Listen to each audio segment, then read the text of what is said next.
Le pire ennemi n'est pas toujours un inconnu. Sarah pensait être aimée. Sarah était en train d'être remplacée. Et par qui? Le silence de la maison n'avait pas toujours été ce linceul pesant qui semblait aujourd'hui étouffer les murs de la villa.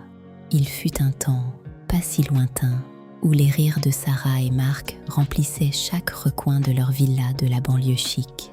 Sarah, directrice marketing dont l'intelligence n'avait d'égal que la grâce.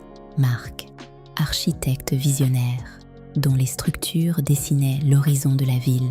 Ils incarnaient le couple instagrammable par excellence. Ils s'étaient aimés dès le premier regard sur les bancs de l'université. Une idylle pure qui avait survécu aux tempêtes de la jeunesse pour s'épanouir dans une réussite matérielle insolente. Sarah était une femme d'une piété rare. Chaque matin, avant que le soleil ne vienne caresser les baies vitrées de leur salon, elle s'agenouillait. Ses prières n'étaient pas des demandes égoïstes, mais des chants de gratitude. Chaque contrat signé, chaque pierre de leur maison était une bénédiction du Très-Haut. Elle croyait fermement que la famille était le socle de l'humanité, un jardin sacré qu'il fallait cultiver avec patience et dévotion. Mais sous ce vernis de perfection, une fêlure invisible commençait à s'élargir, menaçant de faire s'écrouler tout ce qu'ils avaient bâti. Pourtant, derrière l'éclat des lustres en cristal et le parfum des fleurs fraîches, une ombre grandissait, un vide que tout l'or du monde ne pouvait combler, le silence d'un berceau vide. Pendant 3 ans, ce vide fut le centre de leur vie. Sarah avait traversé le désert des cliniques de fertilité, subi des injections douloureuses et versé des torrents de larmes sur des tests de grossesse désespérément blancs. Marc, dans sa grandeur d'âme apparente, restait son pilier. Il la prenait dans ses bras, embrassait son front et murmurait « Sarah, regarde ce que nous avons bâti. Notre amour est notre plus belle œuvre. Un enfant ne nous définit pas, c'est notre complicité qui fait de nous une famille. » Sarah buvait ses paroles comme une eau salvatrice. Elle voyait en Marc son sanctuaire, l'homme qu'il aimait pour ce qu'elle était et non pour ce qu'elle pouvait produire. Elle pensait son sanctuaire imprenable, ignorant que la menace ne viendrait pas de l'extérieur, mais d'une lettre qui allait agir comme un poison lent. Elle ignorait que sous le vernis de la patience, Marc nourrissait une frustration toxique. Il regardait ses amis porter leur fils sur leurs épaules avec une envie qui commençait à se transformer en amertume. Le sanctuaire était bâti sur du sable mouvant et la tempête arrivait du lieu où Sarah se sentait le plus en sécurité, sa propre famille. Alors que le couple cherchait un nouveau souffle pour sauver leur intimité, un appel téléphonique mystérieux, émis depuis les terres poussiéreuses du village, allait servir de mèche à l'explosion de leur foyer. Avant de découvrir le contenu de cet appel et le piège qui se referme, prends un instant pour soutenir Sagesse d'Afrique. Abonnez-vous et activez la cloche de notification pour ne manquer aucun de nos prochains rendez-vous. La trahison la plus douloureuse vient souvent de ceux que l'on porte dans notre cœur. Partage une histoire similaire en commentaire ou partage cette vidéo sur WhatsApp pour prévenir un proche. C'est par un mardi de pluie battante, un ciel gris qui semblait pleurer d'avance sur le destin de Sarah, que Clara fit son entrée. Quelques semaines plus tôt, Sarah avait reçu un appel déchirant de sa sœur aînée restée au village. « Sarah, ma sœur, la vie ici nous broie. Clara a fini ses études secondaires, mais elle stagne. Elle n'a pas d'avenir ici, à part cueillir de l'eau au puits. Toi que Dieu a béni, ouvre-lui ta porte. Elle sera tes mains et tes pieds. Elle t'aidera dans cette grande maison que tu ne peux pas remplir. » Sarah croyait répondre à un appel de détresse, mais elle ouvrait en réalité la porte à un plan machiavélique, orchestré depuis son propre village, par sa sœur, Sarah, dont le cœur débordé d'un instinct maternel inassouvi, vit dans cette demande une mission divine. Elle ne vit pas le regard de sa sœur, à l'autre bout du fil, ce regard brûlant de jalousie pour la vie citadine de Sarah. Elle ne vit pas le conseil secret donné à Clara avant qu'elle ne monte dans le car. Ta tante a tout, mais elle n'a pas d'enfant, c'est sa faiblesse. Un homme comme Marc ne restera pas éternellement avec une terre aride, soit la pluie, qui fera germer son désir, et cette maison sera la nôtre. Quand Clara descendit du taxi devant la villa, elle jouait son rôle à la perfection, la tête basse, une petite valise usée à la main. Elle incarnait l'innocence et la précarité.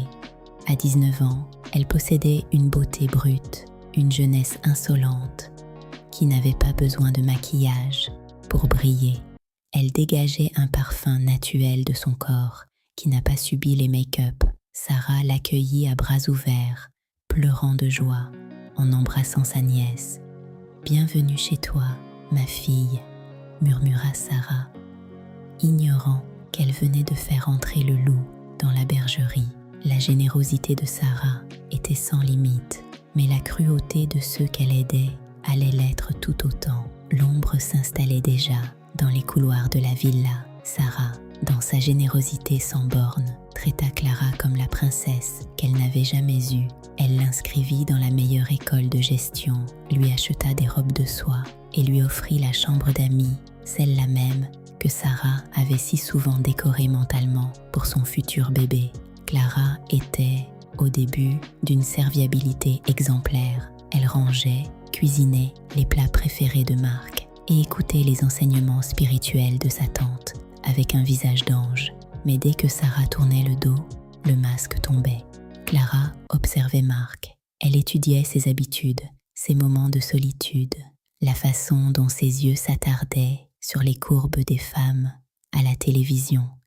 Elle commença à laisser traîner un parfum léger dans le bureau de l'architecte, à porter des tenues de plus en plus légères, sous prétexte de la chaleur de la ville.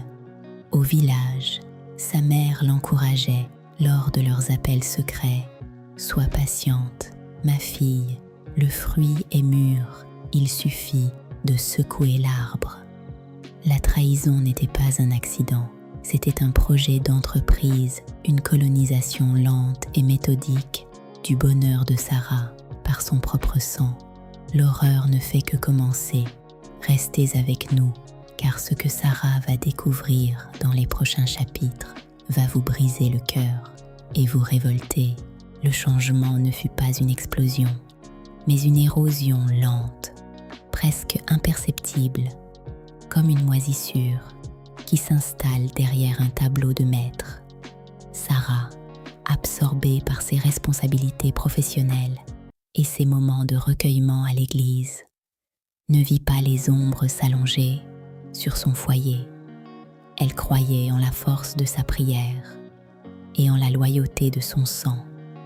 Mais dans le silence de la villa, une autre partition se jouait. Clara, la petite fille timide du village, s'était métamorphosée. Elle avait troqué ses nattes sages pour des coiffures sophistiquées et ses pagnes simples pour des tenues de plus en plus ajustées, achetées avec la carte de crédit que Sarah lui avait confiée pour ses études. Elle ne marchait plus dans la maison avec la déférence d'une invitée. Elle ondulait, laissant derrière elle un sillage de parfums capiteux qui flottait dans le bureau de Marc bien après son départ. Un soir, en rentrant plus tôt d'une veillée de prière, Sarah trouva Marc et Clara dans la cuisine. La scène semblait anodine. Ils préparaient le dîner, mais l'air était saturé d'une électricité nouvelle. Le rire de Clara était trop cristallin, trop familier, et Marc, d'habitude si réservé, semblait suspendu à ses lèvres. Quand Sarah entra, le silence tomba comme un couperet. Marc sursauta. Une lueur de culpabilité traversant son regard avant de se transformer en un masque d'agacement. « Oh Sarah, tu es déjà là ?» dit-il d'un ton qui sonnait faux. Clara, elle, ne baissa pas les yeux. Elle adressa à sa tante un sourire étrange, un mélange de pitié et de défi. L'arrogance commençait à poindre. Elle ne demandait plus l'avis de Sarah pour sortir ou pour inviter des amis. Elle se comportait comme si elle était la nouvelle maîtresse des lieux.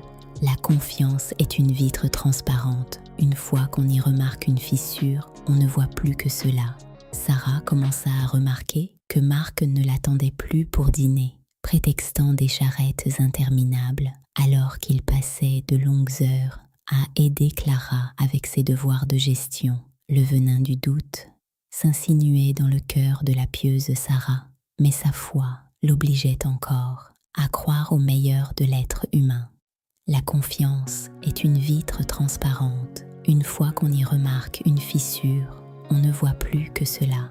Sarah commença à douter, mais sa piété lui imposait de ne pas juger sans preuve, et son cœur refusait de condamner son propre sang. Mais le doute est un poison qui ne dort jamais. Ce que Sarah allait s'apprêter à subir n'était que le prélude d'un cauchemar bien plus sombre. L'horreur ne fait que commencer. Restez avec nous, car ce que Sarah va découvrir dans les prochains chapitres va vous briser le cœur et vous révolter. Les mois de novembre et décembre enveloppèrent la maison d'un froid qui n'avait rien à voir avec la météo. À l'intérieur des murs de la villa, l'ambiance était devenue polaire. Marc et Sarah ne partageaient plus rien, ni les repas, ni les discussions, et encore moins leur lit. Chaque fois que Sarah tentait une approche, Marc se dérobait, prétextant une fatigue écrasante ou un stress professionnel qu'il ne détaillait jamais. Il utilisait le travail comme un bouclier pour masquer sa désertion émotionnelle. Pendant ce temps, Clara devenait une ombre insaisissable. Elle s'enfermait de longues heures dans sa chambre et Sarah l'entendait murmurer au téléphone avec une excitation mal contenue. Elle appelait le village. Tous les soirs, Sarah pensait qu'elle prenait des nouvelles de sa mère malade. Mais en réalité, le complot se peaufinait. Sa sœur, au bout du fil, agissait comme un général de guerre. Sois patiente, Clara, il est presque à toi. Ne laisse pas Sarah reprendre du terrain. Rappelle-lui sans cesse son vide, son incapacité. Un samedi après-midi, alors que le soleil tapait fort sur le jardin, Sarah vécut un moment de bascule. Depuis la fenêtre de l'étage, elle vit Marc et Clara près de la piscine. Marc passa sa main dans les cheveux de Clara avec une tendresse insoutenable, un geste de possession et d'adoration qu'il n'avait plus eu pour Sarah depuis des années. Sarah sentit une lame de glace lui traverser la poitrine. Elle descendit, le cœur battant, à s'en rompre les côtes. « Je n'aime pas ce qui se passe ici, Marc. Cette proximité avec ta nièce est malsaine, lança-t-elle, la voix tremblante mais ferme. Marc se retourna, ses yeux noirs, d'une colère froide. « Tu vois le mal partout parce que ton cœur est sec, Sarah. Ta jalousie devient maladive. C'est ton obsession pour l'enfant que tu ne peux pas me donner qui te rend folle. Tu es en train de détruire cette famille avec tes soupçons. » En retournant la douleur de son infertilité contre elle, Marc venait de commettre le péché ultime. Il utilisait sa blessure la plus profonde pour la réduire au silence. Sarah s'effondra en larmes devant son autel de prière cette nuit-là, demandant pardon pour sa jalousie, ignorant que son intuition était le dernier cri d'alarme de son âme avant le naufrage total. Elle ne savait pas que dans la chambre d'à côté, les comploteurs célébraient déjà leur victoire. Elle voulait croire au mensonge, car la vérité était trop lourde à porter. Mais le destin a une manière brutale de lever les voiles sur les secrets les plus sombres. Mais le destin a une manière brutale de lever les voiles.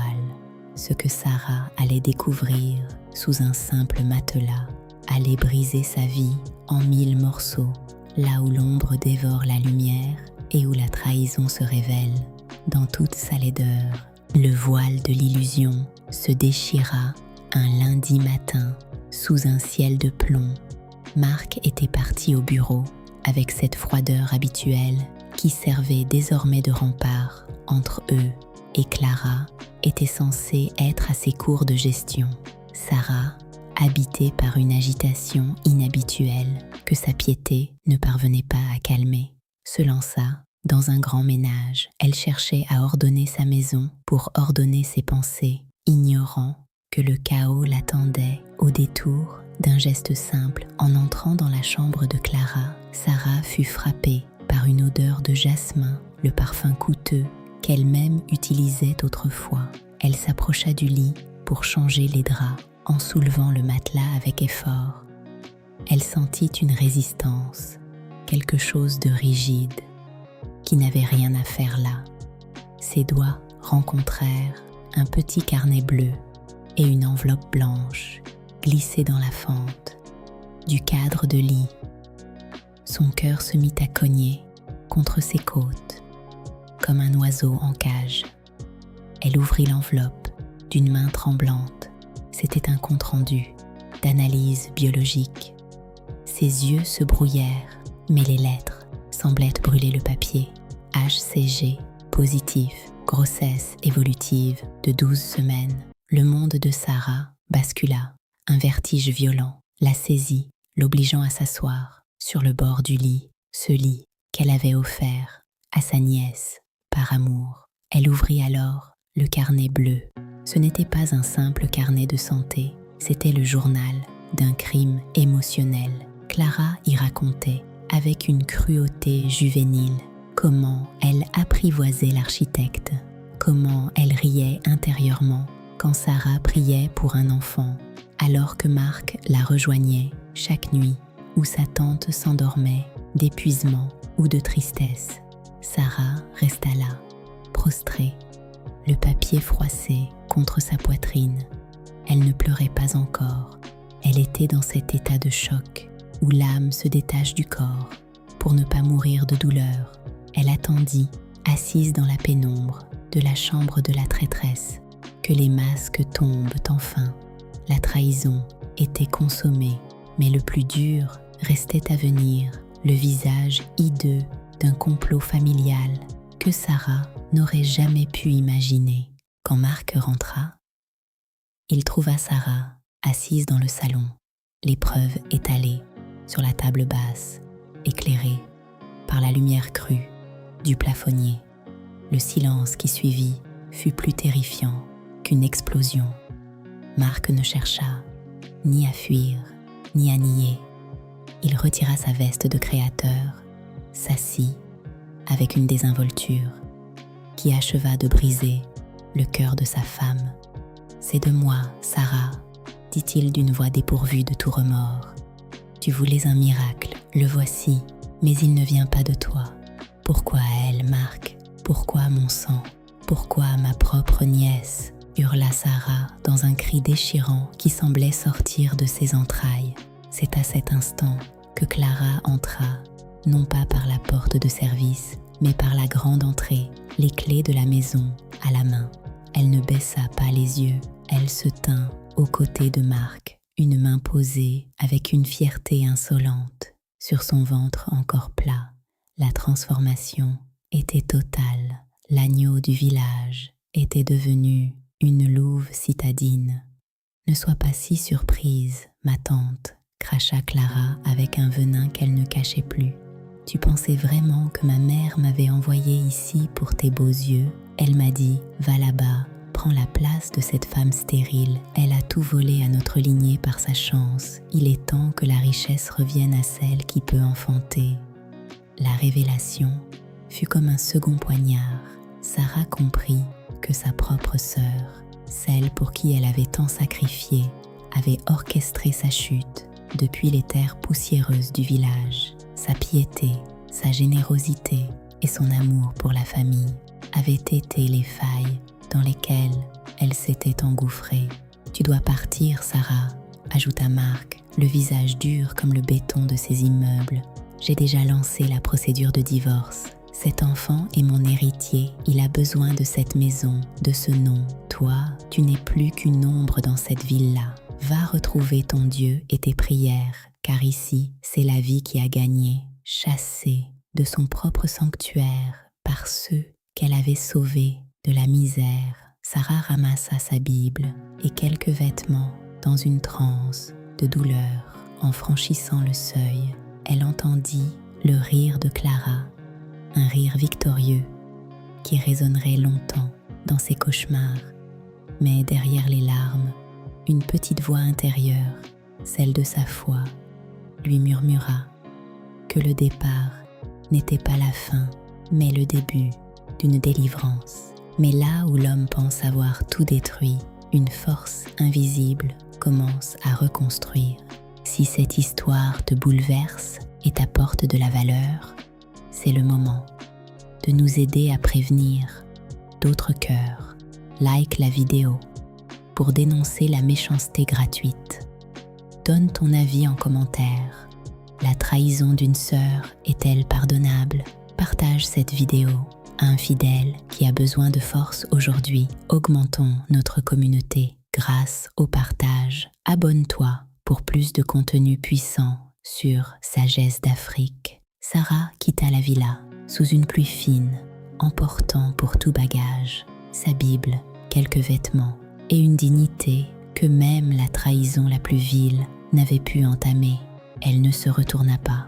Derrière elle, les lumières de la maison qu'elle avait décorée avec tant d'amour s'éteignaient une à une, comme les illusions d'une vie passée. Elle s'installa dans une petite ville côtière, loin du tumulte de la capitale et des murmures venimeux de sa propre lignée. Les premiers mois furent une longue traversée du désert. Sarah passait ses journées face à l'océan, laissant le ressac des vagues laver ses plaies invisibles. Elle ne priait plus pour un enfant, elle ne priait plus pour un mari, elle priait pour le pardon, non pas pour excuser Marc ou Clara, mais pour libérer son propre cœur des chaînes de l'amertume.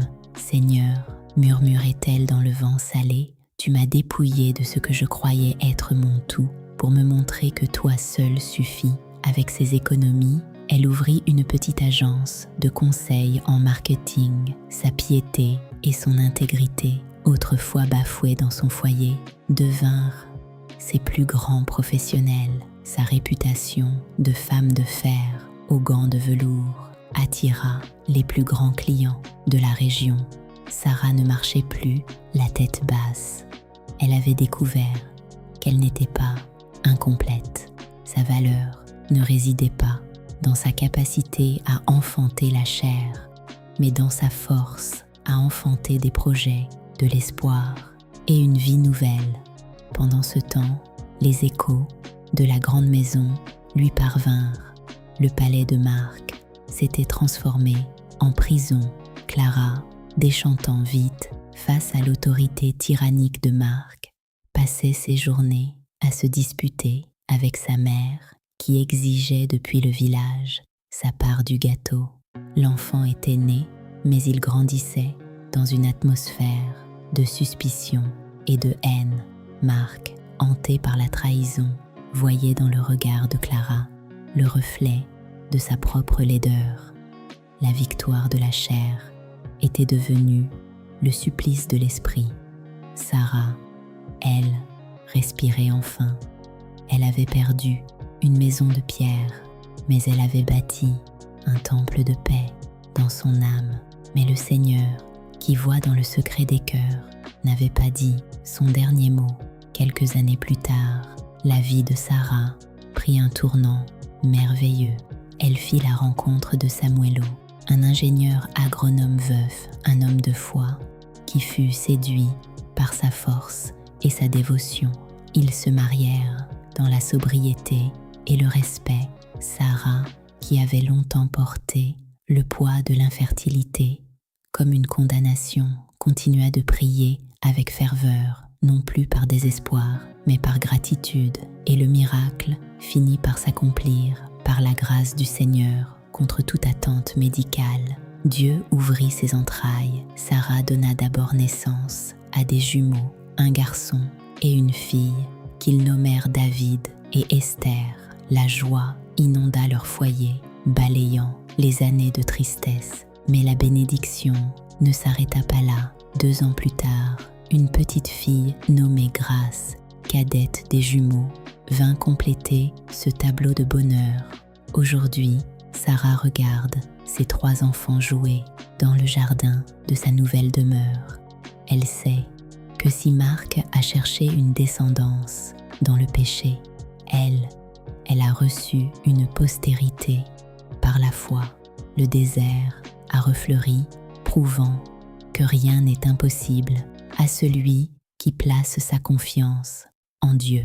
L'histoire de Sarah n'est pas un conte de fées, c'est une leçon de vie gravée dans la douleur. Mais comme vous l'avez vu, le désert finit toujours par fleurir pour ceux qui gardent la foi. Aujourd'hui, Sarah ne pleure plus, elle vit heureuse, comblée par l'amour de son mari Samuel et de ses 3 enfants, ses jumeaux David et Esther et sa petite dernière, Grâce. Sa maison n'est plus un théâtre de trahison, mais un sanctuaire de rire et de bénédiction du Seigneur.